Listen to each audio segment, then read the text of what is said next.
आज हम आपको एक ऐसी दिल दहला देने वाली सच्ची कहानी की पूरी दास्तां बताने जा रहे हैं, जहां एक 22 साल की मासूम लड़की का मर्डर होता है। मगर इस केस में ना तो कोई मर्डरर है, ना कोई सबूत है, ना कोई मोटिव है और ना ही कोई गवाह है। आप सोच रहे होंगे कि ऐसा कैसे हो सकता है कि एक कत्ल भी हो और उसका कोई कातिल ही ना हो। मगर इस केस में कुछ ऐसा ही है।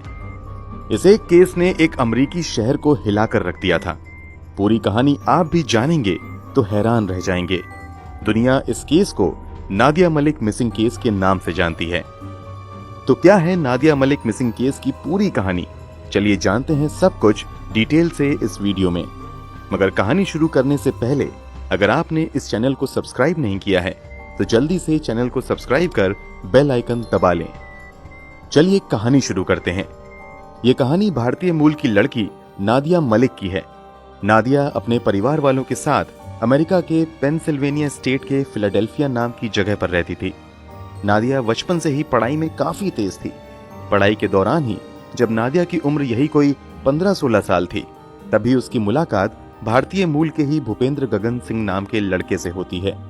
भूपेंद्र भी उन दिनों फिलाडेल्फिया में ही रहा करता था। भूपेंद्र से मुलाकात के बाद ही नादिया की जिंदगी नई करवट लेनी शुरू कर देती है। पहले वो ज्यादातर पढ़ाई में ध्यान लगाती थी और अपने आप में ही रहना ज्यादा पसंद करती थी। मगर भूपेंद्र से मिलने के बाद वो भूपेंद्र के लिए पागल सी होने लगती है। अब वो दिन रात भूपेंद्र से ही बात करती रहती थी। अगर वो किसी और से बात भी करती थी तब भी वो अक्सर भूपेंद्र का ही जिक्र किया करती थी। इतना ही नहीं, जब भी मौका मिलता था परिवार वालों की मर्जी के खिलाफ भी जाते हुए ये भूपेंद्र से मिला करती थी। इन सब के चक्कर में नादिया की पढ़ाई काफी पीछे छूटने लगी थी। नादिया की जिंदगी में अचानक से आए इस बदलाव से नादिया के घर वाले काफी परेशान होते हैं और वो नादिया को समझाने की काफी कोशिश करते हैं। मगर नादिया को भूपेंद्र के अलावा ना कुछ दिखाई देता था और ना ही भूपेंद्र की बातों के अलावा उसे किसी और की बातें सुनाई देती थीं। भूपेंद्र के प्यार में नादिया मलिक इतनी ज्यादा खो जाती हैं कि जब परिवार वाले उसे कुछ ज्यादा समझाने लगते हैं तो नादिया परिवार वालों से ही अपने सारे रिश्ते खत्म करके भूपेंद्र के पास ही रहने लगती हैं। नादिया और भूपेंद्र शादी भी नहीं करते हैं और साथ रहने लगते हैं। इसी दौरान नादिया एक बेटे को भी जन्म देती हैं। नादिया अब अपने परिवार वालों को लगभग भुलाकर अपने ही बॉयफ्रेंड भूपेंद्र तथा बेटे के साथ अपनी जिंदगी बिताने लगी थी। नादिया का पढ़ाई से भी लगभग रिश्ता खत्म हो गया था। बीतते समय के साथ नादिया का परिवार भी बढ़ता है और साल 2012 तक नादिया 3 बच्चों की मां बन जाती हैं। सब कुछ अच्छा ही चल रहा था कि 2012 में 28 फरवरी को नादिया के साथ एक बड़ी ही दुखद घटना घटती है। नादिया और भूपेंद्र एक दिन अपनी 3 महीने की बेटी अलीना सिंह के साथ अपनी कार से कहीं घूमने जाते हैं। अभी ये लोग मार्केट में ही थे, तभी अचानक से नादिया की बेटी को सांस लेने में तकलीफ होने लगती है। बच्चे की इस हालत को देखते हुए नादिया और भूपेंद्र उसे संभालने की कोशिश करते हैं, मगर उस बच्चे की स्थिति में कोई सुधार नहीं आता है। नादिया अपनी बेटी की हालत को देखकर बहुत ज्यादा परेशान होने लगती हैं, मगर यहीं पर भूपेंद्र एक ऐसा कदम उठाता है जिसकी उम्मीद नादिया ने कभी नहीं की थी।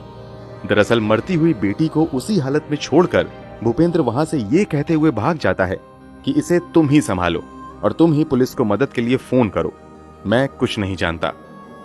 नादिया अभी कुछ कर पाती उससे पहले ही वो मासूम सी बच्ची बिल्कुल शांत पड़ जाती है। नादिया के बुलाने पर थोड़ी देर में पुलिस और मेडिकल टीम भी मदद के लिए आ जाती है, मगर तब तक नादिया की बेटी इस दुनिया से जा चुकी होती है। बच्ची की मौत की वजह को समझने के लिए पुलिस पोस्टमार्टम भी करवाती है, मगर हैरानी की बात यह होती है कि पोस्टमार्टम के बाद काफी गहराई से जांच करने के बावजूद ये पता नहीं चल पाता है कि आखिर इस बच्चे की मौत की वजह क्या थी। हालांकि कुछ जांच में ये संकेत मिलते हैं कि बच्ची मस्कुलर डिसऑर्डर जैसी गंभीर बीमारी से ग्रसित थी, मगर इस स्थिति में भी अचानक से उसकी मौत स्वाभाविक नहीं लग रही थी। वैसे भी जब बच्ची का दम घुटने लगा था तो वहां से उसके पिता भूपेंद्र भाग निकला था, इसलिए पुलिस को शक होता है कि शायद भूपेंद्र ने ही तो इस बच्ची के साथ कुछ गलत नहीं किया है। इसलिए पुलिस मर्डर के एंगल से भी जांच करती है, मगर पुलिस को कोई सबूत नहीं मिलता है। इस तरह उस बच्चे की मौत का कारण एक रहस्य बनकर ही रह जाता है। इस घटना के बाद एक बार फिर से नादिया के परिवार वाले नादिया से संपर्क करते हैं और उसे समझाते हैं कि भूपेंद्र अच्छा लड़का नहीं है, तुम उसे छोड़कर वापस हम लोगों के पास आ जाओ। मगर नादिया कुछ भी सुनने को तैयार नहीं होती हैं और वो भूपेंद्र के साथ ही रहती हैं। नादिया भले ही अपने परिवार वालों के साथ नहीं जाती हैं, मगर बेटी की मौत के बाद भूपेंद्र के साथ उसके रिश्ते पहले जैसे नहीं रह जाते हैं। अब इन दोनों में अक्सर लड़ाई होती थी, छोटी छोटी बात पर दोनों काफी लड़ते थे। नादिया की बहन मोना मलिक के मुताबिक अब भूपेंद्र अक्सर नादिया पर हाथ भी उठा दिया करता था। गाली गलौज और छोटी छोटी बात पर लड़ाइयां तो बेहद आम हो गई थीं। कुछ समय तक तो नादिया ये सब कुछ झेलती हैं, मगर अब चीजें उसके भी बर्दाश्त के बाहर होने लगती है और अब वो भूपेंद्र को छोड़ने का मन बनाने लगती हैं। इसीलिए वो अब अपनी खुशी किसी और में ढूंढना शुरू कर देती हैं और इसी सिलसिले में उसकी मुलाकात थॉमस सिंह नाम के एक व्यक्ति से होती है। थॉमस सिंह यूएस आर्मी में कुछ साल तक अपनी सेवाएं देने के बाद वापस आया था और फिलहाल इंजीनियरिंग कर रहा था। धीरे धीरे नादिया थॉमस सिंह के करीब आने लगती हैं। थॉमस भी नादिया को पसंद करना शुरू कर देता है और वो नादिया से कहता है कि जितनी जल्दी हो तुम भूपेंद्र का साथ छोड़कर वापस आ जाओ। नादिया भी भूपेंद्र को जल्द से जल्द छोड़ना चाहती थी, मगर भूपेंद्र नादिया को छोड़ने के लिए तैयार नहीं होता है। इसी खींचतान के बीच कुछ और महीने बीत जाते हैं। अब साल आ चुका था 2014। प्यार से शुरू हुआ नादिया और भूपेंद्र का रिश्ता काफी जहरीला हो चुका था। नए साल में नादिया अपनी जिंदगी की नई शुरुआत करने की कोशिश करती हैं और इसी कोशिश के तहत वो एक बार फिर से अपनी पढ़ाई शुरू करती हैं। नादिया डॉक्टर बनने का ख्वाब पालते हुए मेडिकल एंट्रेंस टेस्ट की तैयारी करने लगती हैं। 2014 के जनवरी महीने में ही नादिया का प्री मेडिकल एग्जाम का फॉर्म एक्सेप्ट भी हो जाता है। इसी बीच फरवरी 2014 में भूपेंद्र सिंह को कहीं से थॉमस सिंह के बारे में पता चल जाता है। इसी के बाद नादिया और भूपेंद्र में काफी झगड़ा होता है। इसी झगड़े के दौरान भूपेंद्र सिंह नादिया की बुरी तरीके से पिटाई भी करता है। इस मारपीट से नादिया इतनी ज्यादा टूट जाती है कि फाइनली वो भूपेंद्र को हमेशा हमेशा के लिए छोड़ने का प्लान बना लेती है, मगर भूपेंद्र किसी भी कीमत पर नादिया को छोड़ने के लिए तैयार नहीं होता है। भूपेंद्र नादिया के नए बॉयफ्रेंड थॉमस को भी मैसेज करते हुए कहता है कि अगर तुम नादिया की जिंदगी से बाहर नहीं होते हो तो तुम कभी भी नादिया को नहीं देख पाओगे। इसका अंजाम बहुत बुरा होगा। जब नादिया बिल्कुल बेबस हो जाती है और भूपेंद्र की कैद से नहीं निकल पाती है तो वो अपने भाई खालिद मलिक को फोन करती है और उससे मदद की गुहार लगाती है। बहन की हालत को देखते हुए खालिद 9 फरवरी 2014 को भूपेंद्र सिंह को फोन करता है और उससे नादिया को छोड़ने के लिए कहता है। इस बात पर फोन पर ही खालिद और भूपेंद्र की काफी बहस हो जाती है। इसी बीच फोन पर ही बैकग्राउंड में नादिया की आवाज सुनाई देती है, जो रोते हुए कह रही थी कि ये मुझे घर के बाहर भी नहीं जाने दे रहा है, इसने मुझे कैद कर लिया है, मुझे बचाओ। नादिया की आवाज सुनकर खालिद कुछ कह पाता उससे पहले ही फोन कट जाता है। फोन कटने के बाद खालिद कई बार भूपेंद्र के नंबर पर फोन करता है, मगर बात नहीं हो पाती है। नादिया से भी संपर्क नहीं हो पाता है। इसी के बाद कुछ अनहोनी की आशंकाओं के साथ तुरंत खालिद पुलिस को फोन करते हुए घटना की जानकारी देता है। खालिद के फोन के तुरंत बाद पुलिस की एक टीम भूपेंद्र के घर पर जाती है, मगर वहां ना तो भूपेंद्र मिलता है और ना ही नादिया। पुलिस आसपास के उन सभी संभावित जगहों पर छापेमारी करती है जहां भूपेंद्र जा सकता था, मगर कहीं से भी भूपेंद्र का कोई अता पता नहीं चलता है। 9 फरवरी 2014 की तारीख यूं ही बीत जाती है। नादिया और भूपेंद्र का कोई अता पता नहीं लगता है। इसी के बाद 10 फरवरी 2014 को नादिया के परिवार वाले आधिकारिक तौर पर पुलिस में जाकर भूपेंद्र सिंह गगन के खिलाफ लिखित में शिकायत दर्ज करवाते हैं। भूपेंद्र के पास एक ब्लैक कलर की निसान कार थी। जांच के दौरान पता चलता है कि नादिया भूपेंद्र के साथ साथ वो ब्लैक कलर की निसान कार भी गायब है। इसी आधार पर पुलिस वाले अनुमान लगाते हैं कि शायद भूपेंद्र और नादिया इसी कार से कहीं निकल गए हैं। इसलिए पूरे इलाके में अलर्ट जारी कर दिया जाता है कि किसी को भी अगर ब्लैक कलर की निसान कार दिखाई देती है तो तुरंत पुलिस को इन्फॉर्म करें। नादिया के परिवार वाले भी अपने स्तर से कार की तलाश में लग जाते हैं। अभी ये लोग नादिया की तलाश में लगे ही हुए थे कि तभी नादिया के मोबाइल से एक के बाद एक कई टेक्स्ट मैसेज खालिद के मोबाइल पर आते हैं। ये मैसेज भूपेंद्र भेज रहा था। एक मैसेज में भूपेंद्र खालिद से कहता है कि तुम हार गए, मैं जीत गया। वो कभी अब घर वापस नहीं आएगी, तुम उसका चेहरा कभी नहीं देख पाओगे। खालिद को चैलेंज करते हुए भूपेंद्र एक मैसेज में यह भी कहता है कि तुम पूरे अमेरिका में नादिया को खोज लो, मगर वो कहीं नहीं मिलेगी। खालिद इन मैसेजेस के बारे में पुलिस को भी जानकारी देता है और पुलिस भी अपनी जांच का दायरा बढ़ाती है, मगर कुछ फायदा नहीं होता है। पुलिस के हाथ अब भी खाली ही रहते हैं। इसी बीच 11 फरवरी 2014 को एक बार फिर से खालिद को नादिया के मोबाइल से कुछ मैसेजेस मिलते हैं। इस बार मैसेज में लिखा हुआ था कि अगर तुम नादिया से बात करना चाहते हो तो मुझे तुरंत मोबाइल के माध्यम से $20 भेजो। इसके तुरंत बाद कई और मैसेज मिलते हैं जिसमें रकम बढ़ाकर पहले 50, फिर 100 और फिर $200 कर दी जाती है। ऐसे ही मैसेजेस थॉमस को भी मिलते हैं।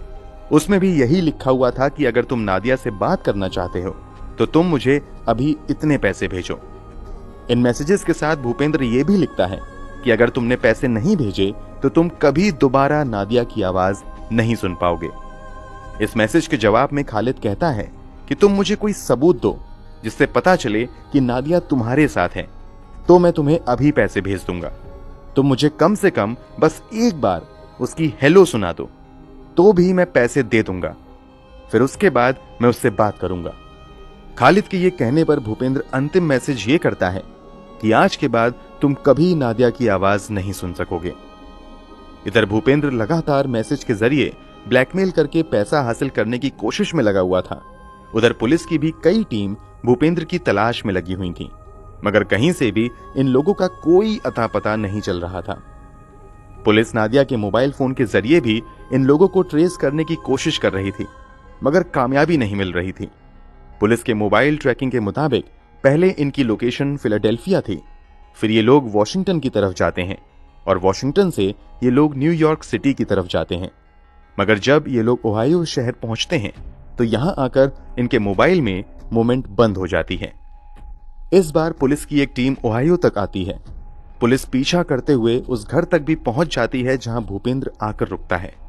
जैसे ही भूपेंद्र को इस बात की भनक लगती है कि पुलिस इसके पीछे है, वो पीछे के दरवाजे से भागने की कोशिश करता है, मगर कुछ देर की लुका छुपी के खेल के बाद पुलिस आखिरकार भूपेंद्र को गिरफ्तार कर लेती है। भूपेंद्र सिंह से कार और नादिया के बारे में पूछा जाता है। इस पर वो कुछ भी बताने से इनकार करता है और कहता है कि मैं अपने वकील के आने के बाद ही कुछ बात करूंगा। इसके बाद पुलिस भूपेंद्र के पॉकेट की तलाशी लेती है तो उसके पॉकेट से नादिया का मोबाइल, नादिया का ड्राइविंग लाइसेंस और कार की एक चाबी मिलती है। जांच के बाद खुलासा होता है कि ये उसी निसान कार की चाबी है जिससे कथित तौर पर भूपेंद्र और नादिया निकले थे।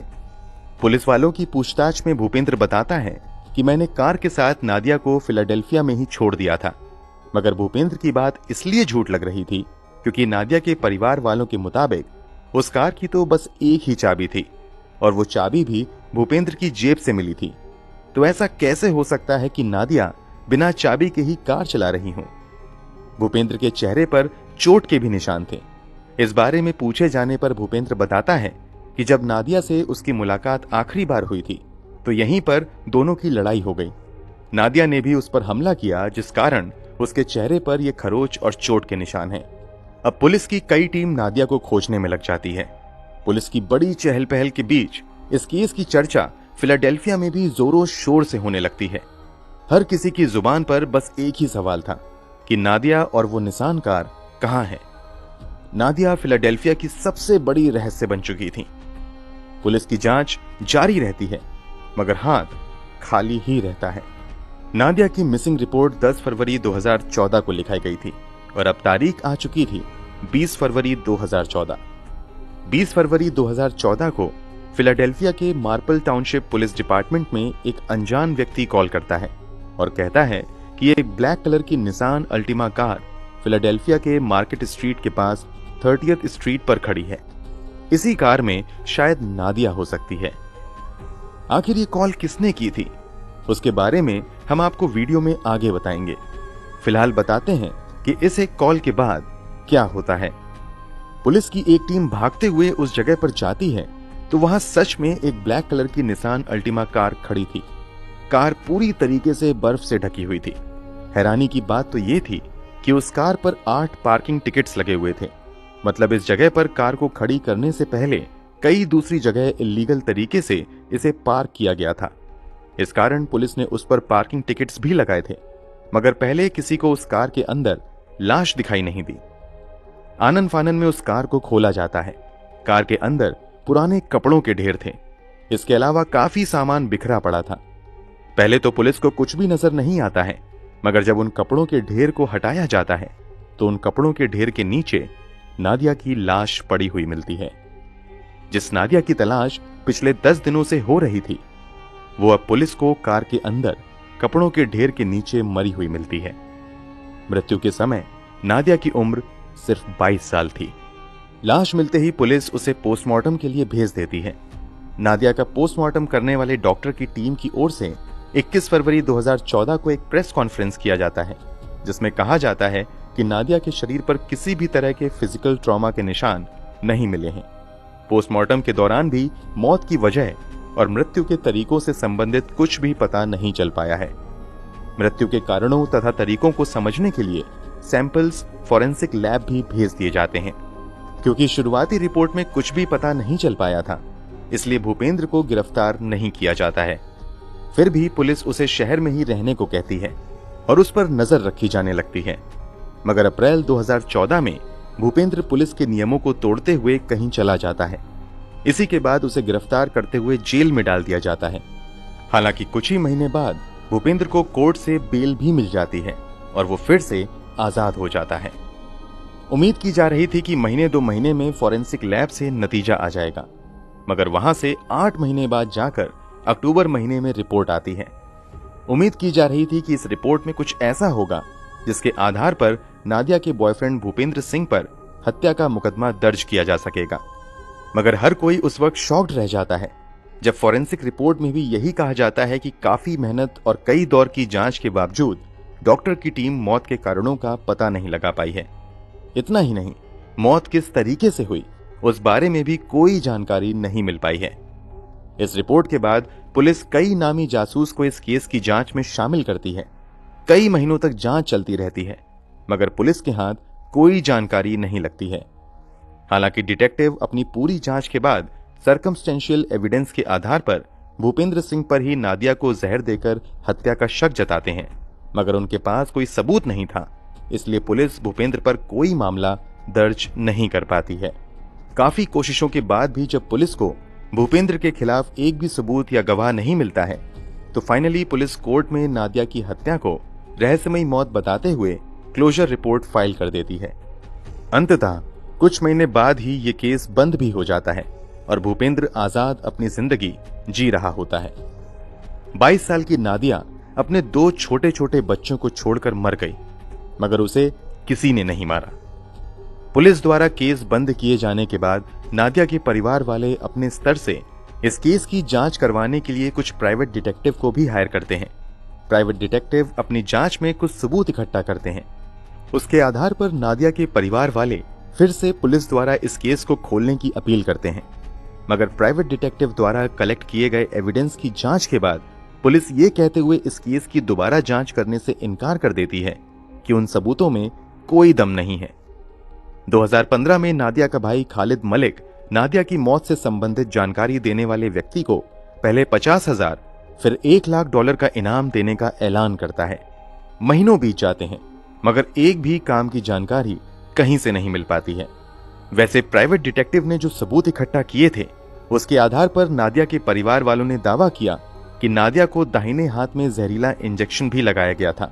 इसी वजह से उसकी मौत हुई और ये इंजेक्शन किसी और ने नहीं बल्कि भूपेंद्र ने लगाया था। नादिया के परिवार वालों के मुताबिक भूपेंद्र ने पहले नादिया के हाथ में जहरीला इंजेक्शन दे दिया और फिर कार को बंद करके सभी सबूत मिटाने के बाद नादिया को अंदर ही छोड़कर भाग गया। कुछ लोग कहते हैं कि शायद नादिया ने खुद ही आत्महत्या की हो, मगर इस बात में भी कोई दम नजर नहीं आता है, क्योंकि आत्महत्या की पुष्टि करने वाले एक भी सबूत नहीं मिलते हैं। भले ही भूपेंद्र पर हत्या का मुकदमा दर्ज नहीं किया जा सका, मगर 2018 में एक स्थानीय अदालत ने इस केस की सुनवाई करते हुए भूपेंद्र को नादिया के परिवार वालों को $10 मिलियन का हर्जाना देने का ऑर्डर दिया। कोर्ट जितने भी पैसे दिलवा दे, मगर सच तो ये है कि नादिया के कातिलों को ना पकड़ा जाना पुलिस की सबसे बड़ी नाकामी और नादिया के साथ हुई सबसे बड़ी नाइंसाफी है। चलिए बात करते हैं कि आखिर पुलिस वालों को वो अनजान कॉल किसने किया था। ऐसा कहा जाता है कि कॉल करने वाले व्यक्ति ने पुलिस से अपनी पहचान ना जाहिर करने की शर्त पर ही कार की लोकेशन बताई थी, मगर नादिया के परिवार वालों के मुताबिक जहां पर कार खड़ी हुई थी उसके ठीक पीछे एक बड़ा सा रेस्टोरेंट था। उसी रेस्टोरेंट में ऑर्डर का इंतजार करते हुए एक व्यक्ति न्यूज़पेपर पढ़ रहा था। इत्तेफाक से उस न्यूज़पेपर में उसी निसान कार के साथ नादिया के गायब होने की खबर छपी हुई थी। इसी आधार पर उस व्यक्ति को लगा कि हो ना हो ये वही कार हो सकती है, क्योंकि उसने वो कार कई दिनों पहले से एक ही जगह पर खड़ी देखी थी। बस इसी के बाद उसने पुलिस को फोन किया। फोन के बाद पुलिस आती है, जांच होती है, मगर उस सवाल का जवाब कभी नहीं मिल पाता है, जिसका जवाब नादिया के परिवार वालों समेत हर कोई जानना चाहता है। दोस्तों, आपके अनुसार नादिया का कातिल कौन हो सकता है तथा उसकी हत्या कैसे की गई होगी कि सबूत ही नहीं मिला? कमेंट बॉक्स में जरूर बताएं। अगर आपको हमारी मेहनत पसंद आई हो तो इस वीडियो को लाइक करते हुए शेयर भी करें, ताकि बाकी लोग भी इस खौफनाक कहानी के बारे में जान सकें। अगर आपने अब तक इस चैनल को सब्सक्राइब नहीं किया है तो जल्दी से चैनल को सब्सक्राइब कर लें। साथ ही क्राइम की दुनिया से जुड़ी ऐसी ही दिल दहला देने वाली कहानियों के लिए चैनल को सब्सक्राइब करने के बाद बेल आइकन दबाकर नोटिफिकेशन जरूर ऑन कर लें। मिलते हैं क्राइम की दुनिया से जुड़ी ऐसी ही एक और सच्ची कहानी के साथ अगले वीडियो में। धन्यवाद।